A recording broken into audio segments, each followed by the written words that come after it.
Big news out of England today.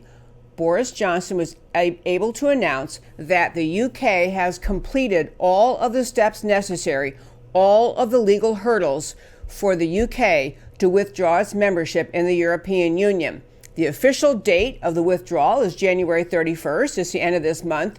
But the announcement of all legal hurdles passed was today. And I want to take a moment and talk about what this symbolizes for President Trump, for America, and for the world. The European Union was founded, I think, like in 1993.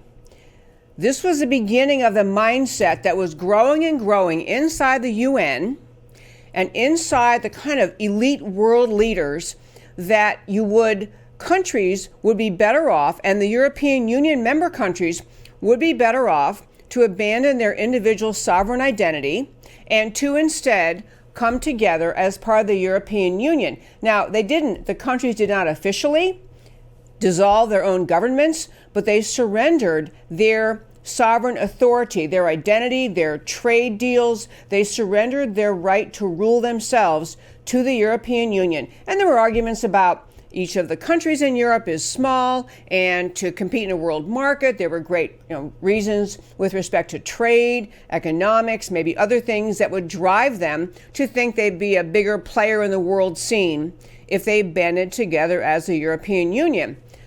But what evolved, and kind of in a similar pattern evolving around the world, and the growth of the power of the UN, the insistence of the UN in governing more and more aspects of individual sovereign nations' laws and lives, the European Union grew to be an oppressive and socialist, globalist mindset, including dictating to member nations all sorts of policies and issues that those member nations did not want to follow. So the European Union, even if you say from the start it was a brilliant economic idea, it evolved into a little mini fiefdom, or a little ruling authority over its member nations. And so there were stories, we talked about them on the show over the years, stories about businesses in various member countries that found the regulations that the EU imposed on them as oppressive.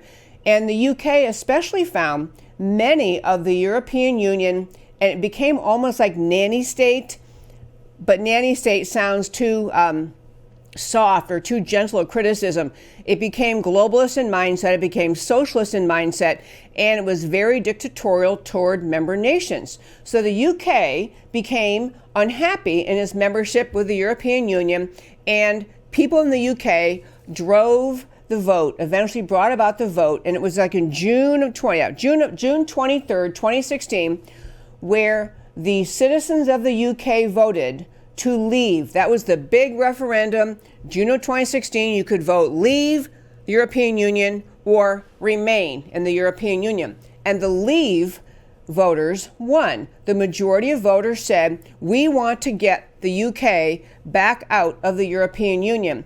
And to be really clear, it wasn't just issues about trade, and it wasn't just, I remember there was a particular case that that became kind of a cause célèbre. It was about people who said they were farmers and they manufactured butter, they produced butter, and the butter, or the dairy that they owned produced butter, and the butter didn't quite meet the standards of the European Union, whatever it was, content of whatever, fat, whatever it was. So the point was, people who had produced, and dairies have produced butter in the UK for years, couldn't do it anymore until they changed their whole system to comply with the UK.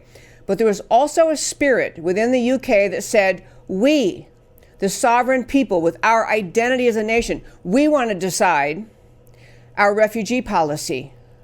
We in the UK understand we've been overrun with refugees, and we're having a major, major problem with Islamic refugees coming to England, establishing no-go zones, forcing their culture on the UK, refusing to assimilate, refusing to comply with Western civilization standards that had thrived in the UK for centuries. There was a resurgence of the identity of the UK, of the wanting to have their traditions, their culture, their standards, their laws.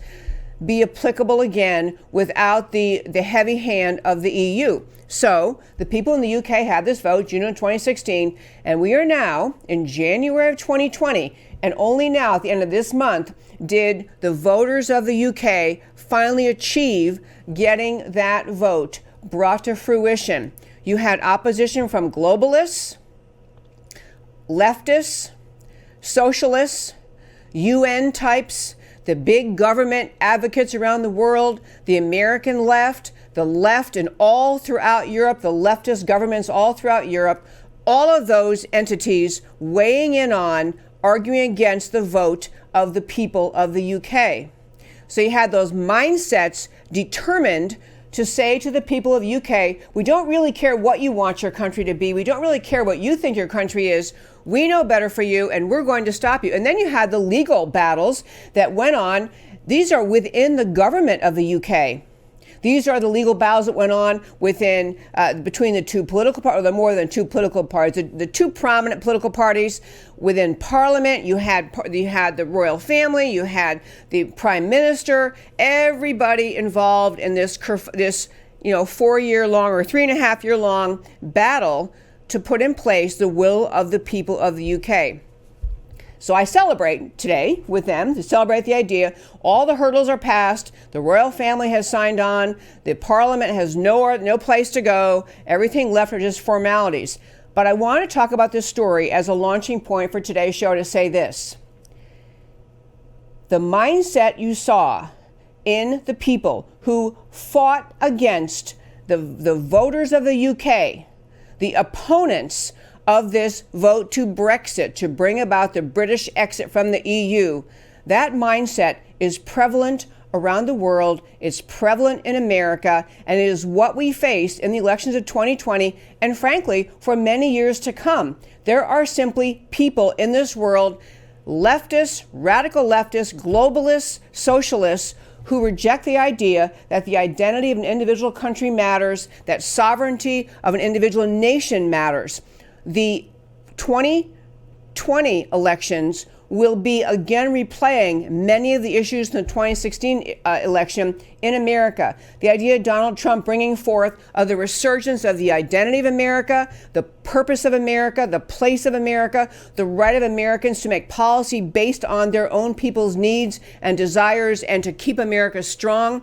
It doesn't mean closing borders. It doesn't mean no immigration. It has nothing to do with race or ethnicity, but it has to do with the core values of the founding of America. The ideas in our Declaration of Independence and our Constitution, the ideas that we have rights from God as our Creator to live in freedom. These ideas are the core behind America. There are the core ideas behind what Donald Trump ran on, and they're the core ideas that drive leftists, globalists, and socialists out of their minds. So yay for Brexit, yay for the UK for finally bringing this to fruition, and understand this is a battle going on in America and around the world, the battle for sovereignty, the freedom of the individual, versus the determination of leftist-minded people to impose a socialist, globalist worldview on them. We should take heart because the people in the UK did not give up once they realized leftists in their government were fighting against them. They didn't give up when they understood that the EU was going to put tripwires in place and try to prevent them. They persisted in demanding their freedom, just as we must do in America in 2020. And that, my friends, is today's First Five.